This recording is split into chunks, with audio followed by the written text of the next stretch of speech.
Om Namo Bhagavate Vasudevaya. Reading from Srimad Bhagavatam, Canto 6, Chapter 6, verse number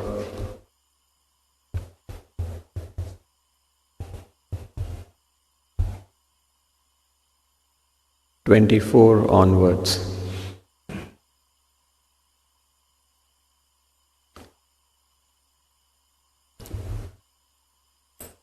So there's just one purport, but a very important purport, a short one. So I'll read by myself these verses, and then at that point of time, when the purport is there, we'll chant that verse together. Puna prasadya tam somaha kalalebhe shayaditaha ditaha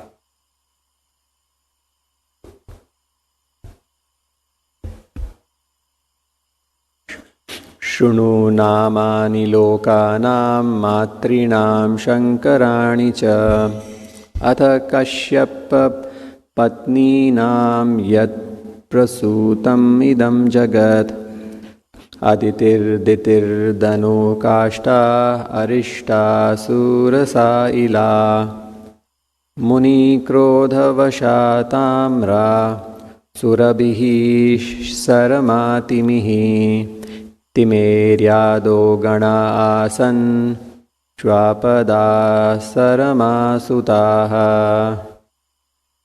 Translation.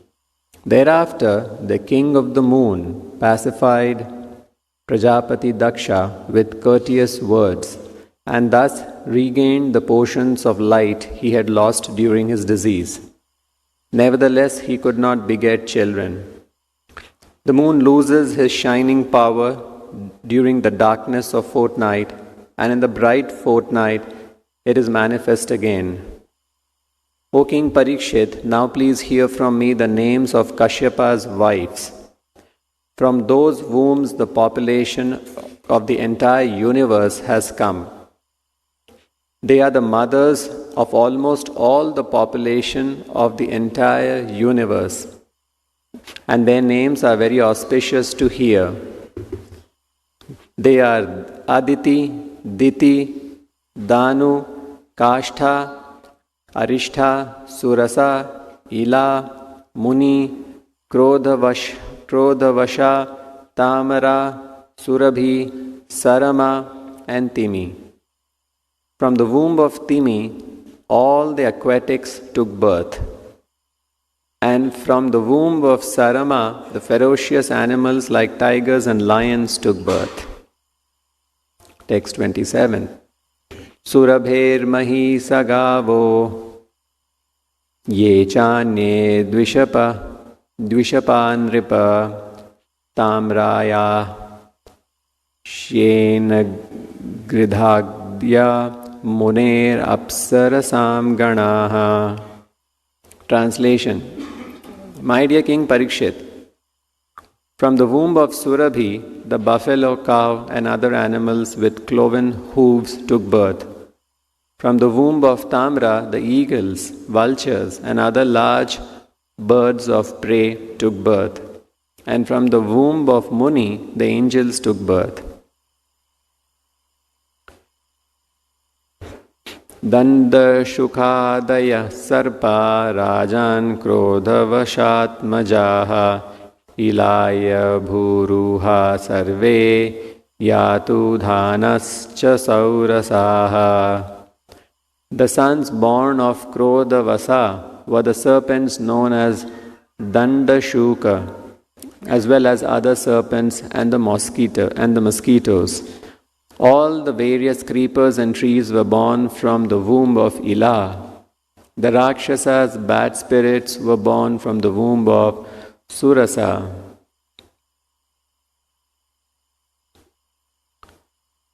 Arishthayastu Gandharvaha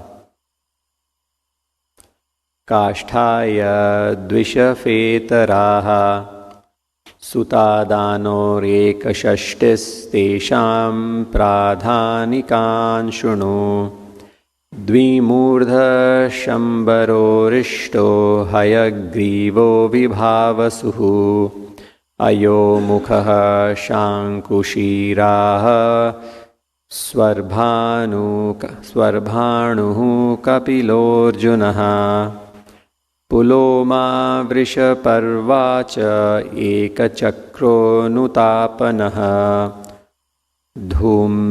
धूम्रकेशो विरूपाक्षो विप्रचित्तिश्च दुर्जयः. The Gandharvas were born from the womb of Arishta, and animals whose hooves are not split, such as the horse, were born from the womb of Kashta. O king, from the womb of Danu came 61 sons, of whom these 18 were very important: Dvimurdha, Shambara, Arishta, Hayagriva, Vibhavasu,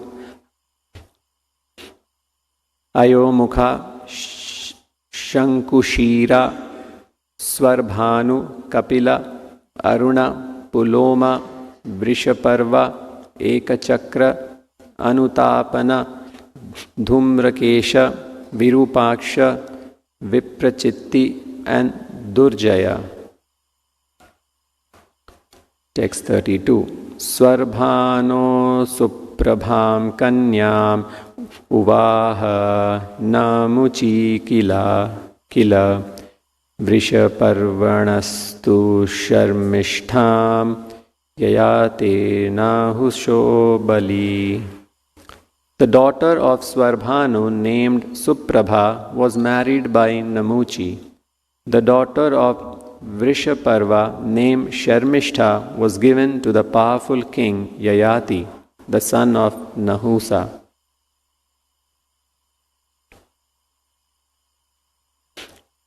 Vaishvanara sutayascha chatasrascharudarshanaha Upadanavi hayashira puloma kalaka tatha Upadanavim hiranyakshaha kraturhayashiram nripa Pulomam kalakam chadve vaishvanara sutetukaha Upayemetha Bhagavan Kashyapo Brahmachoditaha Pauloma Kalakeyascha Danava Yudna Shalinaha Tayo Shashti Sahasrani Yagna Grinam Stipituhu Pita Jaghana Swargato Rajan Eka Indra Priyankaraha. Vaishvanara, the son of Danu, had 4 beautiful daughters named Upadanavi, Hayashira, Puloma and Kalaka. Hiranyaksha married Upadanavi and Kratu married Hayashira. Thereafter, at the request of Lord Brahma, Prajapati Kashyap married Puloma and Kalaka. The other two daughters of Vaishvanara.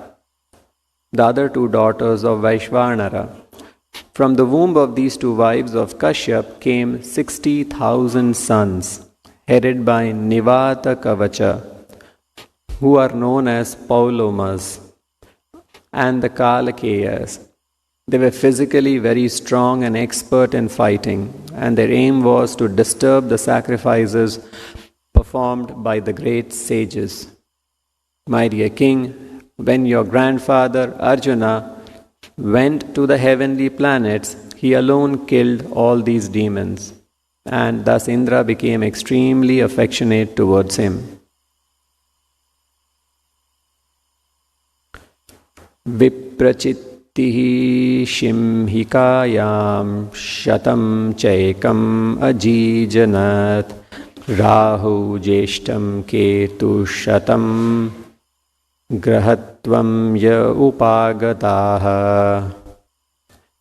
In his wife Shimhika, Viprachitti begot 101 sons, of whom the eldest is Rahu, and the others are the 100 Ketus. All of them attained positions in the influential planets.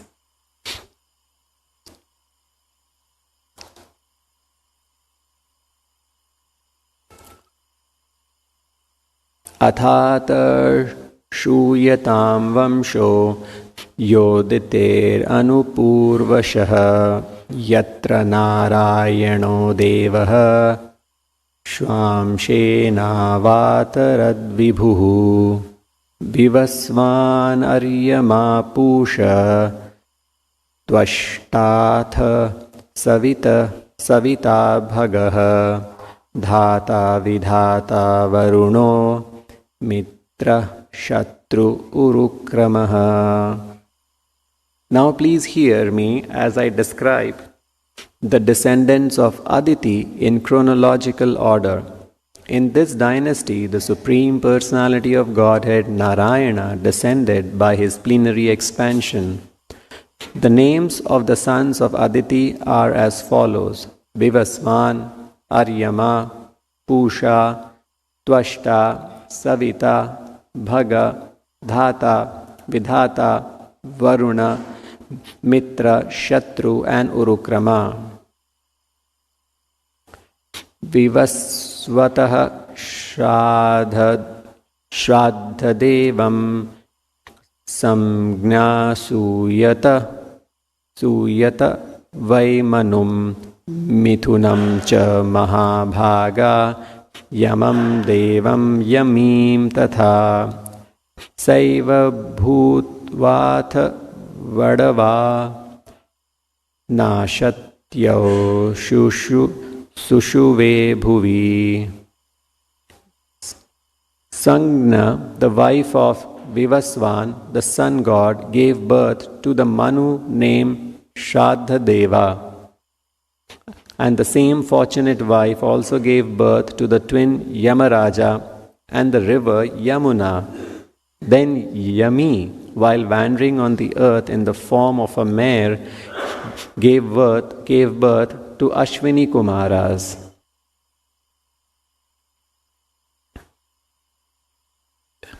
Chaya Shaneshcharam Lebhe Savarnim Cha Manum Tataha Kanyam Cha Tapatim Yave Vavre Samvaranam Patim.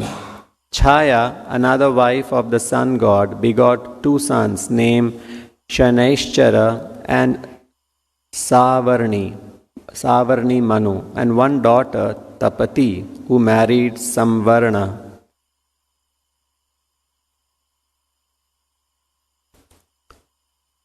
Aryamno Matrika Patni Tayoshcharshanaya Sutaha Yatra Vai Manushi Jatir Brahmana Chopakalpita.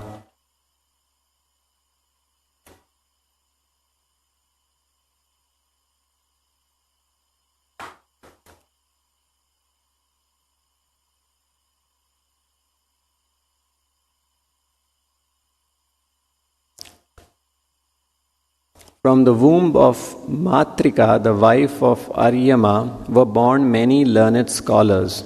Among them, Lord Brahma created the human species, which are endowed with an aptitude for self-examination. So this was the verse I was referring to. There is no purport, but the translation is very important. So we will chant this verse in today's class. So please repeat. Aryamno Matrika Patni Tayoshcharshanaya Sutaha Yatra Vai Manushi Jate Brahmana Chopakalpita.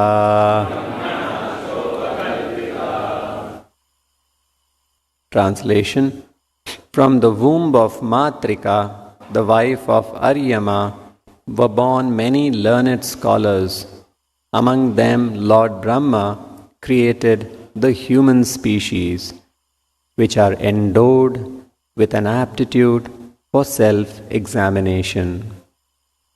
We'll just continue 3 more verses and the chapter ends. Pushana patya pishtado bhagnadanto bhavatpura yosau dakshaya kupitam jahasya vivratadvijaha. Pusha had no sons. When Lord Shiva was angry at Daksha, Pusha had laughed at Lord Shiva and shown his teeth. Therefore he lost his teeth and had to live by eating only ground flour. 44. Tvashtur daityatmaja bharya rachana nama kanyaka sanniveshashtayor jagne jagne vishwarupascha viryavan. Rachana, the daughters of the Daityas, became the wife of Prajapati Tvashta. By his seminar, he begot in her womb 2 very powerful sons named Shannivesha and Vishwarupa. Tam vavrire suragana swasriyam dvishatamapi vimatena parityakta gurunangirashenayat. Although Vishwarupa was the son of the daughter of their eternal enemies, the demons, the demigods accepted him as their priest in accordance with the order of Brahma when they were abandoned by their spiritual master Brihaspati, whom they had disrespected. Thus ends the Bhaktivedanta purports to the 6th canto, 6th chapter of the Srimad Bhagavatam entitled The Progeny of the Daughters of Daksha. So, in this chapter, we are seeing how the surface of the earth got populated with 84 lakh species. That's why this chapter name is The Progeny of the Daughters of Daksha. And Prabhupada writes in the purport that the entire universe got populated, got filled with progeny by the daughters of Daksha. So Daksha had 60 daughters. After the 11,000 children of Daksha took up sannyas and they wanted self-realization and wanted to attain moksha. Daksha, because that was his service to create progeny, to populate the surface of the earth. So this time he produced 60 daughters, because daughters cannot take sannyasa. Daughters must get married and they must have children. That is the meaning of Grihastha ashram. So the 60 daughters, here it is mentioned, whom all were they given to? He gave 10 daughters in charity to Dharmaraj, who is Yamaraj, 13 to Kashyapa, first 12 and 1 more, then 27 to the moon gods, 2 each to Angira, Krishashva and Bhuta. The other 4 daughters were given to Kashyapa. So 4 more to Kashyapa. Thus Kashyapa received 17 daughters in all. And so last Thursday we read half of the verses, and today we read the other half. And today we are seeing all the progeny, the descendants of Kashyap along with his wives. And we read Aditi. Aditi is the mother of all the Devatas. All the Devatas came through Aditi by Kashyap Muni, and all the Daityas, the demons, came through Diti.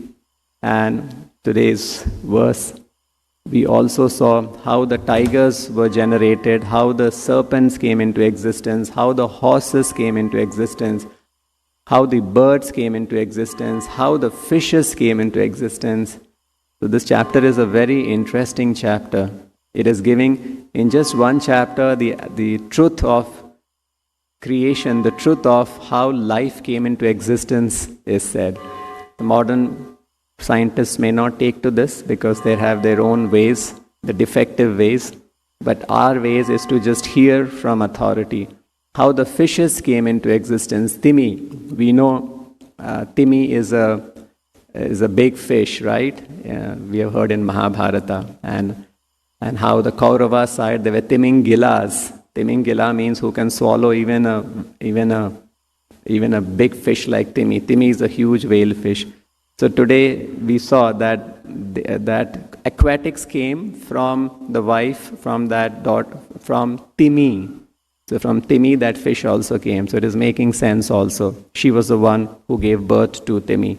So all these different devatas, different demons, and all other different species, the lower species, the plant, the aquatics, the animals, the four-legged, with the hooves split, with hooves not split are the horses, like this. All the entire list practically is here. So that's how the surface of the earth got populated. And in the shloka that we read,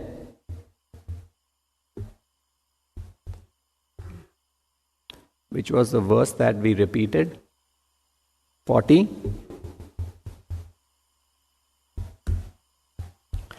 Aryam no matrika patni tayoshcharshanaya sutaha yatra vai manushi jate. So manushya jate brahmana chopa kalpita. So here this verse says, from the womb of Matrika, the wife of Aryama, some descendants, were born many learned scholars. Among them Brahma created the human species which are endowed. Now here is the important thing. Brahma, actually it's all Brahma's creation through Kashyap and the daughters of Daksha. It's Brahma's direction, who was directed by Vishnu. The Vishnu directed Brahma. Brahma had his son Daksha, and he told Daksha to produce offsprings, and Daksha had 60 daughters, and the 60 daughters were given to all these munis, but they are all called Prajapati. Daksha is also a Prajapati, Kashyap is also a Prajapati. Prajapati means one who is responsible, who has taken the responsibility for Praja, for populating the surface of the Praja means population. So, like Prabhupada says, Praja doesn't only mean the human beings. Praja means every living and every species. Even the animals are also Praja. They are not outside Praja. So they are Prajapati. So Brahma created through Kashyap and those wives. Brahma created the human species. Now here Prabhupada writes, created the human species which are endowed with an aptitude for self-examination. So here is an important thing. There is nowhere else in this entire 45 verses where it is mentioned with an aptitude for self-examination. Of course, animals of course don't have an aptitude for self-examination, the lower species. And even the devatas, they do have an aptitude for self-examination, but not the kind of an aptitude for self-examination that is being hinted here. Only for the human species, this is a point to be noted, is it written that they are endowed with an aptitude for self-examination. So what is that self-examination, and why only human species? Why not any other species? Because it is only in this human form of life that a person is blessed with this intelligence, with this understanding, why am I suffering? Keyami, like Rupa and Sanatan Goswami asked Chaitanya Mahaprabhu, why am I suffering? Keyami, who am I? Kene amai jare tapatraya. Why these threefold miseries are bothering me? Iha nahi jani, kemana hita hoya. I do not know who am I, why am I suffering, and what is my real benefit, what is my real happiness? I do not know. This is called an aptitude for self-examination, self-questioning. Devatas have a lot of knowledge, much more than us. But as we read in our Krishna conscious philosophy, in the Bhagavatam and in many places that Prabhupada talks about, it is not so easy to get liberated from the upper planetary systems. If you are situated in an upper planet where you are a devata, demigod, a better position than human beings, Because too much of luxury, too much of material happiness, material luxury, material sukha, so that intelligence that I am suffering and there's a higher goal in life doesn't come. Because you're so overwhelmed with the material sukha that you're just absorbed in it. And in the lower planets, anyway, no Krishna comes because they are lower planets, animals, demons. They are too much enjoying materially without God in picture. In the upper planets, God is there in picture, but too much of enjoyment. So it is only from this earth planet, from this middle planetary system, Bhur Loka, that Bhur, this Prithvi Bhur, that one has this aptitude of self-examination. He must understand why he is suffering. It is because of the anarthas that are there inside him, and he can think about them that yes, I have these anarthas, I have to, generally in the material world, everybody actually does a self-examination in the material world. But what is the self-examination of people? In the Bhagavad Gita, the shloka is there. This is how people who are in the modes of passion and ignorance examine themselves. This is from the Bhagavad Gita, 16th chapter. The person thinks, I am the Lord of everything. I am the enjoyer. I am perfect, powerful. I am happy. I am the richest man.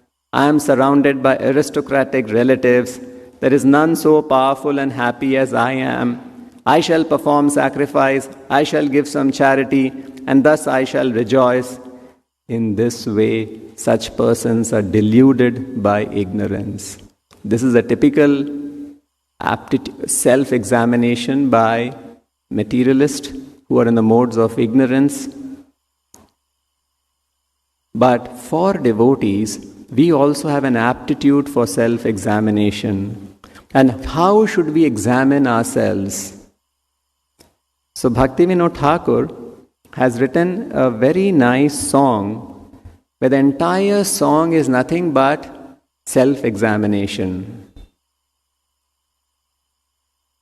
He has taken on the position of a conditioned soul, and from that position he is examining the self, telling all of us, this is how you must think of yourself. The first most important thing to understand Krishna consciousness is what is my present position and why I am in this position. The reason we came here to this material world is lording over, right? Too much puffed up. I want this, I am that, I am this great. That's what this Bhagavad Gita verse also says. I am the Lord of everything, I am the enjoyer. No. The reason why we have come to this material world is because of this lording over. We have to become humble. We have to examine ourselves. What are the anarthas in us? This is called self-examination. If we just understand how fallen I am and what are the anarthas that I have, then we become humble, and then we clear the path to the spiritual world. So, in this verse, this is the song that he has written. We have read this song many times. This is called Amar Jivan. So, aptitude for self-examination is what the today's shloka says. So, Bhaktivedanta Thakur has aptly named the song Amar Jivan, means this self. What is my life? And this is how he's examining. So, there are, just like we have 26 qualities of a devotee, right? So, this song is the 26 characteristics of the self. If you count, you will get 26. So, this is the 26 ways he is thinking that this is my current state. So, this entire song has only two things.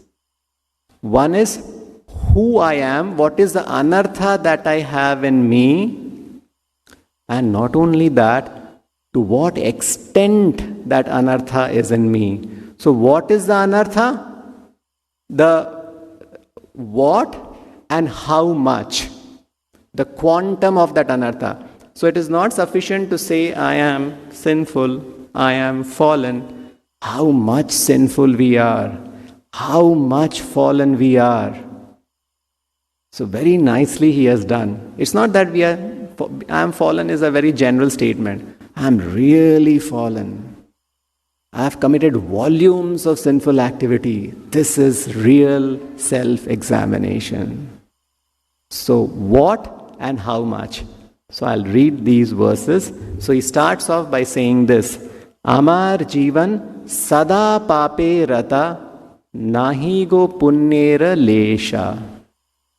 So the first self-examination, that my life is Sada Pape Rata. Pap means sin.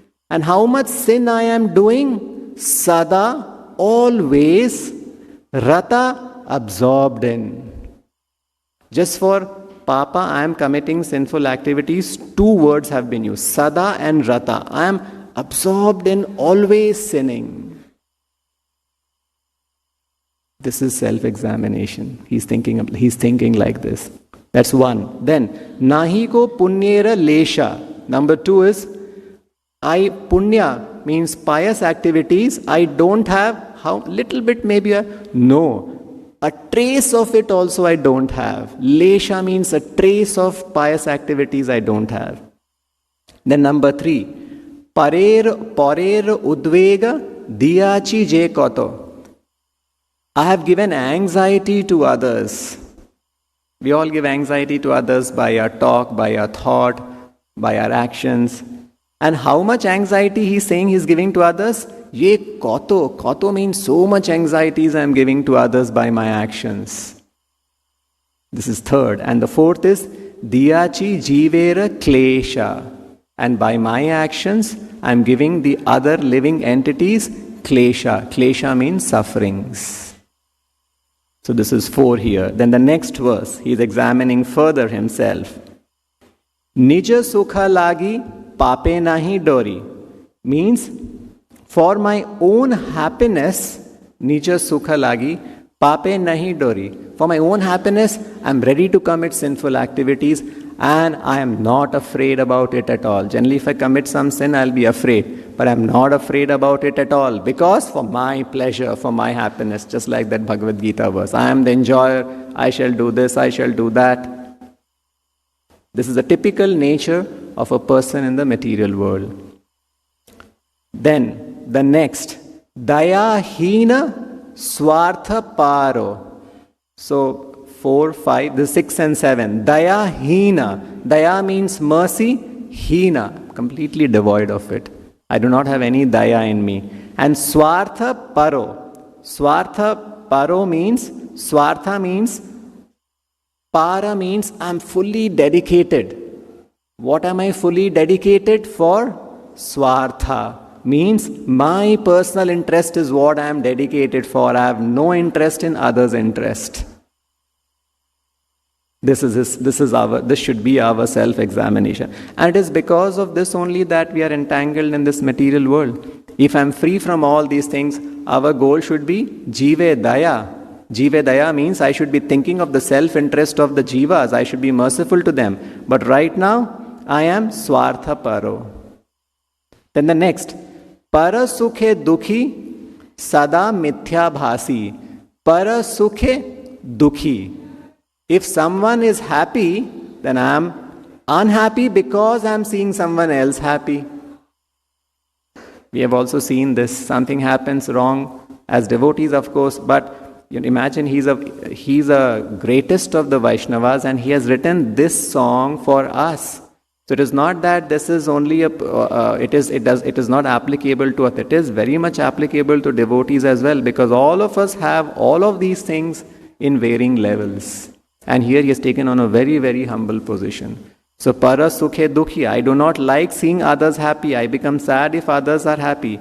And sada mithya bhashi. Mithya means falsity. Mithya means telling lies. How much lies I tell? Sada and bhashi. Sada means I am always bhashi. I am always immersed in telling lies. Para dukha sukha kare. And if someone is, so both ways it is said, if someone is happy, I am unhappy. Para sukhe dukhi, and para dukha sukha kare. If someone is suffering, if someone is unhappy, then I am happy. Sukha kare. Then the next, verse number 3. Ashesha kamana hridi majhe mora. I have material desires. How much material desires I have? Ashesha. Ashesha means endless. It has no end. That is my estimation about myself. Ashesha kamana. And where are all these kamanas sitting? Where are all these material desires sitting? Hridi majhe mora. They are sitting deep inside my heart. All the material desires. And then he gives the names of few further. Krodhi, I'm very angry. I'm always an angry person. And I cannot get rid of anger. Dambha parayana. Dambha means being very deceitful, being dishonest, cheating tendency. This is called dambha. And how much of this I have in me? Parayana. I am fully dedicated to being deceitful, dishonest and cheating propensity. Parayana. We have to become Krishna Nama Parayana, but right now I have become Dambha Parayana. Vasudeva Parayana is what we have to become. Narayana Parayana is what we have to become. But I am right now Dambha Parayana.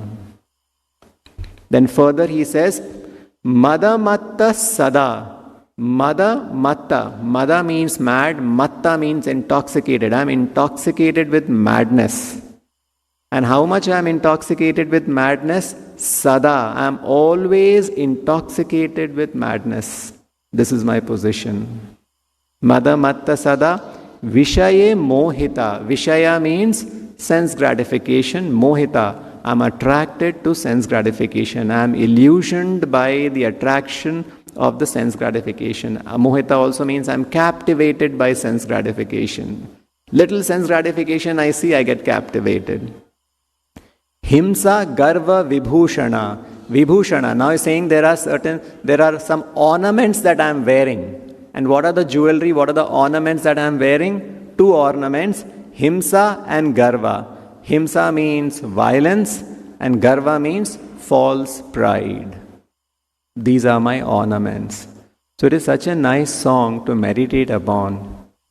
This is the way we must do self-examination. And we all have Prabhupada's writing, human species have an aptitude for self-examination.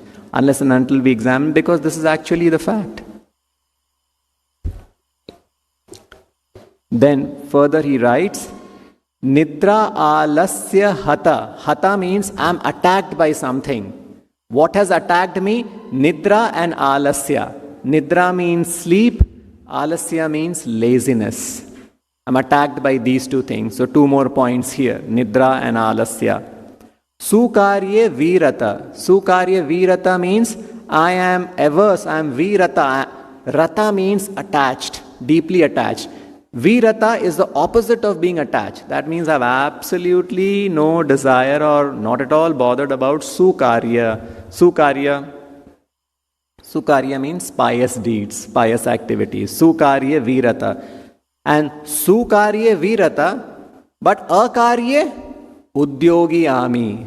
Udyogi means I am very expert in akarya. Akarya means, akarya is things that should not be done. All illicit things, bad things, impious things is akarya. Akarya udyogyami. And pratishtha lagya shatya acharana. Pratishtha lagya. Pratishtha lagya means for the sake of prestige, for the sake of myself, my pratishtha. We are all very concerned about my pratishtha, my pride, my happiness. So for that, shatya acharana. Shatya acharana means I can do anything. Acharana means my behavior can be shatya. Shatya means cheating. Anything I can do just for my pride. Shatya acharana. Lobha hata sada kami. And two more are here. Lobha hata. Hata means I have been conquered by something. What is it that I have been conquered by? Lobha. Greed has conquered me. There is no end to my greed. And sada kami. Sada kami means I am always a lusty person. I'm not sometimes kami, I'm sada kami. That is what he is saying. Then, the 5th verse, eheno durjana, this kind of a durjana I am. Now he's examined himself and he's saying, this is my position. Eheno, so durjana means I'm a durjana, really a fallen person. This is one more point. And sajjana varjita. Sajjana varjita. Varjita means I do not have what? Sajjana, association of devotees. I must be seeking after association of devotees, but I am not eager after seeking after a devotee association.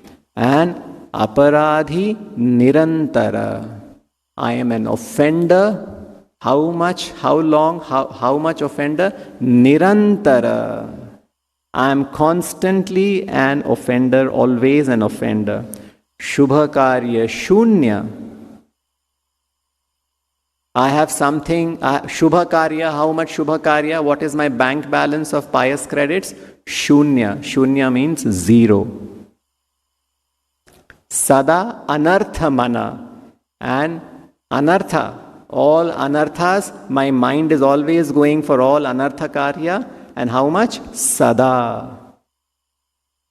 Always. So as I was mentioning, there are two things. What is the flaw that he is seeing in him? And to what extent that flaw he is seeing in him. So it's like a very nice analogy of what we are in this human form of how much anarthas we have. Sada anarthamana.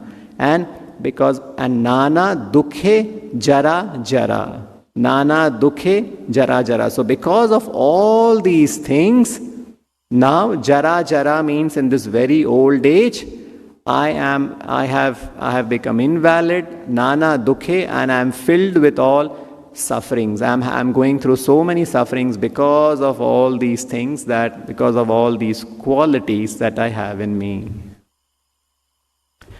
So, and then last verse he says, Bardhakya ekono. So that is the 26. You will get those flaws there that we have in us. Bardhakya ekono upaya vihina. Now he's saying, he's humbly praying, now in my old age. So he says, I've lived my entire life like this.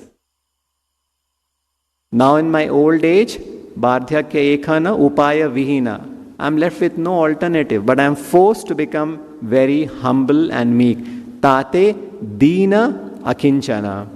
So you see, when you think like this, a wonderful result happens, which is what he's saying in the 6th verse. You all want to become humble and meek, right? So he's saying, now I have been forced to become very humble and meek. Because constantly if you keep thinking, this is my position. It's a very nice song to meditate on. So if we don't have the aptitude for self-examination, Bhaktivedanta Thakur has given us a song for self-examination. He has made it so simple for us. Everything is there. See, we don't have to, the Acharyas have given us everything. This is all what your qualifications are. So, Bhakti Vinoda Prabhura Charane Kore Dukkha Nivedana. So, Bhakti Vinoda, and the last he's saying, because of this, so thus Bhakti Vinoda Thakur offers this sad statement of his life's activities at the lotus feet of the Supreme Lord. So, in this way, we should offer these prayers to the Supreme Lord, just like Bhaktivinoda Thakur is offering to the lotus feet of the Lord, these sad statements. So this is my position and please help me come out of it. So when we become like this, when we think like this, when we express, so this is, the whole thing is summarized by Chaitanya Mahaprabhu in one verse, all these 26. Trinada pishuni chena taroriva saishnuna amanina manadena kirtaniya sadahari. If you want to do good chanting, then these 4 things. Trina, more humbler than the straw on the street, more tolerant than the tree, giving all respect to others and not expecting any respect for oneself. Right now we are just the opposite. So this is Chaitanya Mahaprabhu has summarized this aptitude for self, how you should think of yourself in that one verse of Shikshashtaka, Trinadapi Chunichena. So these are the things. So today's purport, you see Prabhupada is writing this, we must have an aptitude, we have an aptitude and we must think like that if we want to advance in this human form of life. We'll end here. Granthra Srimad Bhagavatam ki, Srila Prabhupada ki, Nitai Gaur Premanande.